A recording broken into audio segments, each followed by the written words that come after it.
lots of questions from job seekers out there who have emailed them through, and we're going to run through those. So this session is a little bit different to our other ones. We simply want to know, what are your questions? What are some of the things that you're struggling with when you're looking for work, whether it's resumes, interviews, just going through the process? Perhaps what are some of the questions that you've got that you haven't been able to ask anybody, or that you haven't found the answer to? Maybe what are the questions that you're a little bit embarrassed to ask? What are those things that you feel like you should know, but you haven't asked them yet because you're a little bit too embarrassed to? So I've had almost 20 questions sent to me via our socials, via email, and we're going to run through those today. Now, no matter where you're watching us today, you can also add questions. If you're watching us on one of our social channels, you can pop a question in. I've got a little tab on my screen here. The question will pop up.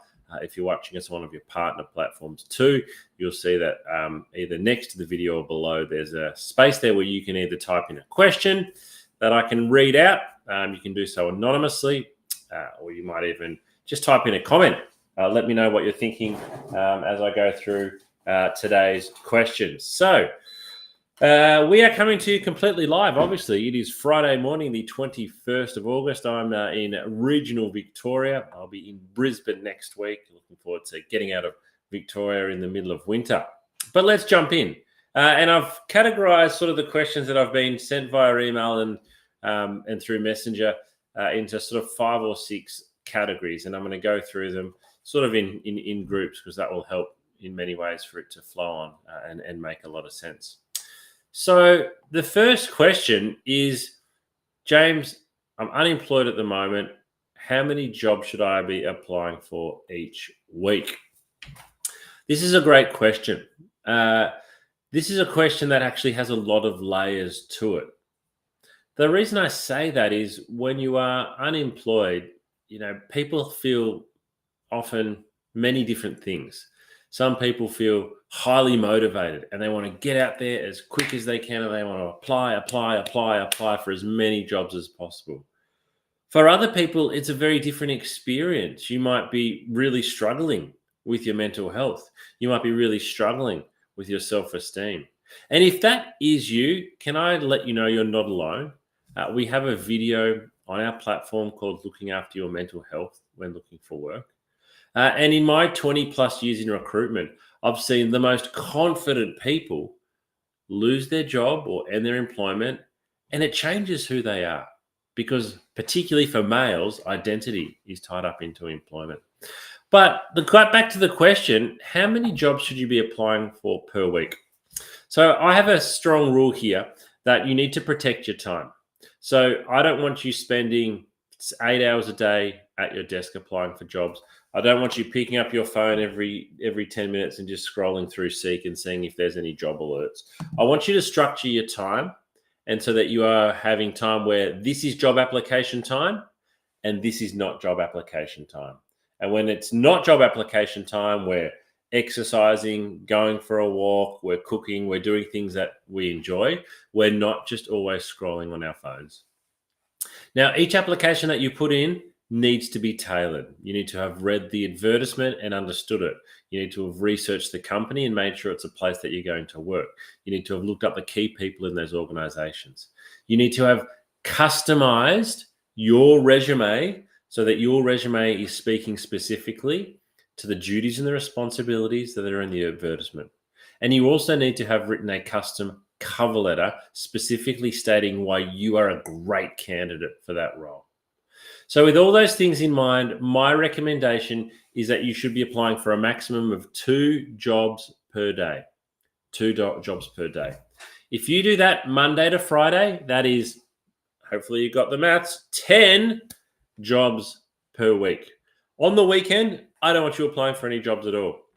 Because over time, if you've been looking for work for a month, well, you've applied for 40 jobs. That is a lot of jobs. That is hard for you to keep up with. So spend your time when you're applying for jobs making sure you're only applying for jobs that you are really interested in. Work hard on those applications. Make no more than 2 applications a day, no more than 10 applications per week. So the second question And again, I've grouped these together. Should I tailor my resume for every application, or just make a really good version and use that one all the time? Okay, every single job that you apply for is different. Now, you might say, but James, I'm only applying for customer service jobs. They're all doing customer service. And I understand what you're saying. But customer service is still different in every single role. There's different types of customers. You're representing different products and services. The organization is different. The systems are different. And the advertisement will describe different things. So my answer is yes. You must have a different resume and tailor it for every single job application. Again, we come back to reading the advertisement. What it says in the advertisement is what they're looking for. And in your resume or in your history of work, you cannot list every single thing that you have done in your employment. So you want to pick the key things from your background that best match the advertisement and tailor your resume to match that advertisement. Now, this doesn't mean that we need to go all the way back to the very start with our resume and start rewriting it from the beginning for every role. No, we won't. And over time, I would recommend that you save each resume that you use and you develop a little bit of a library. You might have 10 to 12 resumes, for example. And so when you see a job that you're interested in, which is similar to the last one, you might just be changing a couple of lines on your resume. You might just be highlighting some different aspects of what you did in that role because it is going to best support your application for that particular role. So yes, you need to tailor your resume for every single role. All right, just a reminder, pop any questions in. I can see we've got a few coming through. Question number 3, are online job boards worth it anymore, or should I focus elsewhere? Online job boards are definitely worth it. That's the main source where you can find advertisements. What I would always do, though, if I went to Seek or Indeed or one of the other job boards and I found an advertisement there that I'm interested in, before I apply, I will be going away and doing my research. I'll be going to that company's website. I'd be going to their careers page. If I saw the advertisement advertised on their careers page, I'd probably apply via their careers page. That would be my recommendation. But there's absolutely nothing wrong with using the job boards. Question number 4, and this is a goodie. This is a real good question. How do I get noticed when I have no direct experience in the field? I get this question a lot. I get this question from first-time job hunters who might be saying, I've never had a job. It's time for me to start looking for work. I get this question from people who want to change careers completely. They might say, I've worked in accounts for 25 years and I want to change careers. And so it is quite a challenge. There's quite a gap there that you need to cross to start working in a field where you have no direct experience. So the first thing that you need to make sure on your application is that the person reading your application is very, very clear that you are deliberately applying for this job. Why do I say that? I say that because from a recruiter's point of view, we can get hundreds of resumes for each vacancy. And we see and we know that it is quite easy to punch out lots of different applications. You could today go and apply for 50 jobs if you wanted. And so on the other end of that is a recruiter going, I've got 200 resumes here. I know that job seekers sometimes just throw their resume out and see who calls back. So if you are looking to make a deliberate move into that role, you need to be very, very clear. So how do we do that? We do that in 3 main ways. The first main way is we need to be really, really clear on our cover letter. We need to be clear in our cover letter that we are looking to make a change here. If you're in the accounts department or in an accounting role at the moment, and you want to move into, say, marketing, you need to say very, very clearly on your resume why you are applying for a marketing role. You need to show your enthusiasm for marketing. If you've been doing some study there, you need to mention it. You don't want to just the recruiter to assume that you are just another candidate applying for the marketing job. So firstly, in your cover letter, you need to be explicit and say, yes, I have worked in accounts, but I am passionate about moving into a marketing role. Here's why. Here's what I've already done. in terms of showing my own level of interest or my own knowledge. And so you need to remove any shadow of a doubt. You need to remove any shadow of a doubt. If there is any shadow of a doubt, then the recruiter will simply move on from your application very, very quickly. Secondly is on your resume. So you need on your resume to be able to highlight any aspects of your work at all that relate to the new role. So again, if I said if you're working in the accounts department and you are applying for a role in the marketing department, you need to have a think about, was there anything that I did when I worked in accounts that I can relate to working in marketing? Was there anything at all that I did in accounts? So go back through and have a think. Have a look at the position description or the advertisement for the marketing role and think, in my role, did I do anything? Did I do anything in accounts that I can use as a bit of a stepping stone towards marketing?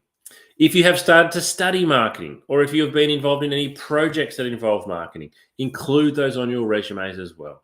We are trying to build a case here with not a lot of evidence. I get that. We have not a lot of evidence here, but we are trying to build a case around why we want to move or should be considered to move from accounts to marketing. The third thing, and I actually, in all of my coaching for job seekers, I think this is the most powerful thing you can do. I think this can have the biggest difference on your application if you are brave enough. That is to pick up the phone and to call about the position. Now, there's a lot of reasons why people say, oh, that's not going to work. They might say it's really hard to find the phone number. Yes, it is. The phone number might not be advertised. You're correct. But if you can get through to speak to the right person, you are actually putting a lot more spotlight on your application. Again, for a marketing role, a recruiter could be sitting there with 100 to 200 applications to go through. However, if you call and you get through and you've got them on the phone, the recruiter is not looking at those 200 applications. They are now talking to you. So that call, though, needs to be very well planned, doesn't it? We can't just be making any old call and calling up and saying, oh, I'm interested about the job. We've got another episode on our Candidate Coach platform called How to Effectively Call a Recruiter About a Job. I really recommend you watch that episode. We tell you what you should say, we tell you how you should say it, and we tell you how you can prepare. Because if you prepare to make that call and you do get through to the right person, this is an opportunity for you to shine, and it can make a huge difference in the moment. All right, question number 5. What do I do if I keep getting rejected without getting any feedback? Yep, this is a tough one. I really feel your pain. I work with a lot of job seekers who have been unemployed for a long time, and it feels like it is just constant rejection, constant rejection, constant rejection. One of the things that I've certainly noticed with many job seekers who do find themselves in that place is they have become so worn down by the process of getting rejected that in some ways they've given up. While they continue to apply for roles, they're not putting in the level of effort that's requiring. And so instead of customizing the resume, instead of customizing the cover letter, instead of making the right calls on jobs, they're just almost sitting there in a bit of a daze, clicking, applying, and throwing the same resume at everything. You are far better to make 5 tailored, customized applications than to make 100 using the same resume. Because from those 5, you are more likely to get a better response. But if you are continuing and getting really worn down by the rejection, there are a couple of things you can do. First of all, I'd ask you to be perhaps realistic about the roles you're applying for. A lot of the time when candidates are getting rejected for a long time, we discover that perhaps their expectations around either the job they're looking for, the money that they're looking for, the hours that they're looking for, it's not realistic. It's not always available. And so you need to say, okay, if I've applied for 300 jobs over the last 4 months and I haven't been successful, I need to change. It needs to be me. I need to change my selection criteria. I need to change up my resume. I need to change the way I'm going about it. So if you're getting constant rejection, you need to make a change. Okay, the next question. We've got a couple of questions here that I've grouped around resumes. We already have discussed on some of them, but the question here is, what's the biggest mistake candidates normally make on resumes. The biggest mistake by far that candidates make on resumes is they make one resume and they use it for all their jobs. So as I've already said several times in this 15 minutes so far, you need to customize your resume for every job. Your resume is a fluid document. It is always changing. It is breathing. It is moving. It needs to be different for every single job. Do I need a cover letter in 2026? Absolutely, yes, you do.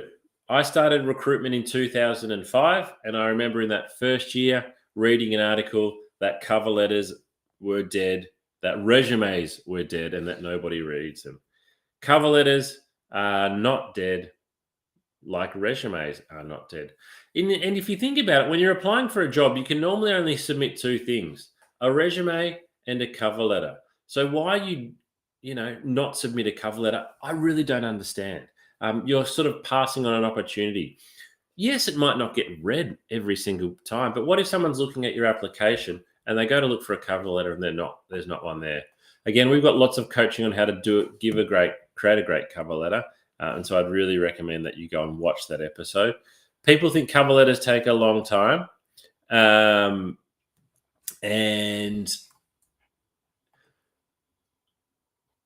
People think they take a long time, but that's just because you don't understand the structure. Once you've structured a cover letter using our 4-paragraph structure, it becomes a lot easier. All right, next question. Should I include, how do I explain a gap in my employment history? You explain a gap in your employment history, you're not going to get asked to explain it till it's an interview. So if you've got a gap there for whatever reason, good, bad, or ugly, maybe it's you went on a long holiday. Maybe you were caring for a sick family member. Maybe you were on parental or maternity leave. You just explain it as it was in the interview. This is why I had that gap. You can get into a lot of trouble here if you're dishonest about the gaps on your resume, because if you're caught to be not truthful, then the interviewer will feel like they cannot trust you, and the rest of the time when you're in that application process, that the trust is broken. I have a criminal record. Should I include that on my resume? And if so, how? No, I wouldn't include it on your resume. I would, with criminal records, and again, we've got a series of coaching videos here, and if you don't know where they are, reach out to me directly. If you have a criminal record, don't write it on your resume. So we don't want to advertise, wave the flag, hey, I've got a criminal record. But you might be fully rehabilitated. That might be a long time ago. So we're not going to hide it, but we're not going to promote it either. You need to disclose your criminal record whenever you're asked. So if you're asked on the application form, you have to say, yes, I have one. If you're asked in interview, you need to say, yes, I have a criminal record. How you go about talking about it, though, will determine whether or not it impacts your application. Again, we've got a series of 3 coaching videos on how to go through those. Next question. What's the best way to answer the question, tell me a little bit about yourself? I find this really, really hard. I'm happy to answer questions about the work I've done, but I find it really awkward and uncomfortable when talking about myself. This is a really common situation. So thank you to the person who wrote that in. That is something that we get all the time. I start actually all of my interviews, whether it's a phone interview or it's a face-to-face interview or a video interview, with, hey, just to begin with, tell me a little bit about yourself. And this is a really important moment. It's the moment where I often first get to hear from you, the candidate. And so my spider senses are heightened. I want to see how you communicate here. The best thing you can do here is to create what we call an elevator pitch. You can Google how to create an elevator pitch. You can watch my video on how to create an elevator pitch. But if you create an elevator pitch and you practice it and you can roll it out, what it allows you to do is give a really great answer to the question. So I'm not going to go any further than that today, but if you can create an elevator pitch, then you will give a great answer to the question, tell me a bit about yourself. Or tell me about yourself. Next question. How do I talk about being fired or made redundant without it sounding negative? Okay, so we've got 2 questions here. Being fired or dismissed is often very, very different from being made redundant. A lot of the time, redundancy refers to the fact that that position is made redundant. So it's not you personally that's being made redundant. That position is basically being dissolved. That position no longer existed. And that's how you would describe it. Hey, I worked in the accounts team. We were a team of 8. The team was reduced in size down to 5. There were 3 people who were made redundant, and I was one of them. That's how you would describe it. You just be completely honest. If you've been terminated before, sacked, we would call it, or dismissed, again, you need to be honest here. But what you need to show in the way you talk about the situation is that you have learnt from the experience, that you have moved on. You don't want to sit there and say, well, I was terminated, but it was all my boss's fault because he was a really nasty person. And let me tell you all about him. Because then all the recruiter is going to remember is how you sort of banged on about how bad your boss was. In some ways, the most important thing and the best thing to do is just own it. Yeah, that was a job I worked in 6 years ago. I wasn't as committed as I should have been to my work at that time. I was dismissed because I was late so often. But since then, I've really learnt the importance of punctuality. And my most recent reference will definitely speak to that. So again, we be honest. We talk about it and we recognize the mistakes we made, but we also show we've moved beyond that and we've learnt. You need to practice these answers. If you've been dismissed from a job and you think it's going to come up, you need to practice how you are going to answer that question. Because while it's not great that you were dismissed, what's going to carry far more weight is how you talk about the fact that you were terminated from that job. What questions should I ask the interviewer? Okay, great question. At the end of every interview, it is likely that you're going to be asked, have you got any questions for me? I would recommend that you take along 6 questions. You write down on a piece of paper 6 questions, but you won't ask 6. You probably ask 3. 3 is probably the maximum. The reason you write down 6 is because some of the questions that you might have written down or might want to ask will be answered in the interview by the interviewer. So you might go, oh, the first 2 questions I was going to ask, you've already answered, so let me ask a couple of other ones. Write these questions down in advance. Prepare really good questions. Don't say, what are the hours? What's the salary? What's car parking like? Write down questions that show your level of interest in the job and the company. Now, I can't tell you what they are because they're going to be specific to each role and each company, but do your research here. Write down good questions. Write down questions that you think the interviewer is going to be impressed in. So if you're working in customer service, for example, in the contact center, you might say something like, I'm really interested in how AI is impacting customer service. How are you using AI in your contact center and how will it affect this role? Whoa, what a great question. If I was asked that question as the interviewer, I would be impressed. I would be impressed by this candidate. So the questions that you ask give you a great opportunity to stand out as a candidate. All right, what was the next question that came through? I find one-on-one interviews to be fine, but I find panel interviews to be very uncomfortable. How do I handle panel interviews? Okay, so yes, panel interviews can be really uncomfortable. For those of you who are wondering, a panel is where you're being interviewed, let's say often by 3 or 4 people, and they're normally sitting in a straight table across the room, and you're being interviewed by them. Tips with panel interviewing. With panel interviewing, it's really important to speak to whoever asks the question. So if person number 1 asks the question, you speak your answer to person number 1. You don't just only look at person number 1, you might look at number 2 and number 3 and number 4, but you keep coming back to person number 1 and speaking to those. Hopefully each person on the panel will ask a question, but there'll normally be a lead. But so you answer your question to the person that asks it, but you take some time to acknowledge as your head moves each person. Like every interview, it is absolutely key that you look people in the eye, probably more so with panel interviews because, you've got to divide up your attention, and looking people in the eye might feel uncomfortable for a lot of candidates, but it is really, really important to do so. That's my main tip. My second tip for panel interviews is it is far more difficult to build rapport. It is more difficult to build rapport with a group of 4 strangers than it is with Run Stranger. And so don't be surprised if the interview feels a little bit cold. Don't be surprised if you're sitting there after 5 minutes going, I don't feel this is going very well. It's very formal. Panel interviews are more formal. It is going to feel more formal. So I want you to feel that if it is feeling formal, that's okay. That's how it's supposed to be. And that's where a lot of candidates panic. They're like, oh, this is feeling really formal. I'm probably not doing well. No, just take a breath, relax, concentrate on answering the question and speaking predominantly to the person who asked it. At what part of the recruitment process is it okay to negotiate salary? Can I do so at the first interview? All right, salary negotiations is a huge topic. The first question you need to ask yourself before negotiating any salary is this salary negotiable?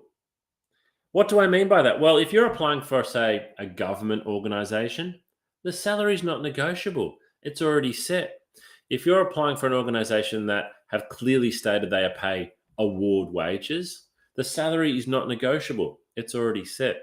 If you're applying for another organization that might have, again, let's say call centers, they might have 400 customer service agents, that salary is set. All 400 of those agents are likely on the same salary. So if you try to negotiate a salary change, normally a salary increase, on a salary that is set, you're going to look foolish and you're just going to annoy the interviewer. So you need to work out, question number one, is this salary negotiable? If the salary is negotiable, you need to have a very clear, articulated reason why you are asking for a higher salary. So let's say you're interested in a job and they have advertised the role at $60,000. The point of salary negotiation for you needs to come towards the end of the process. So certainly not early on in the first interview. In fact, if there's going to be 2 interviews, I'd say not in the first interview at all.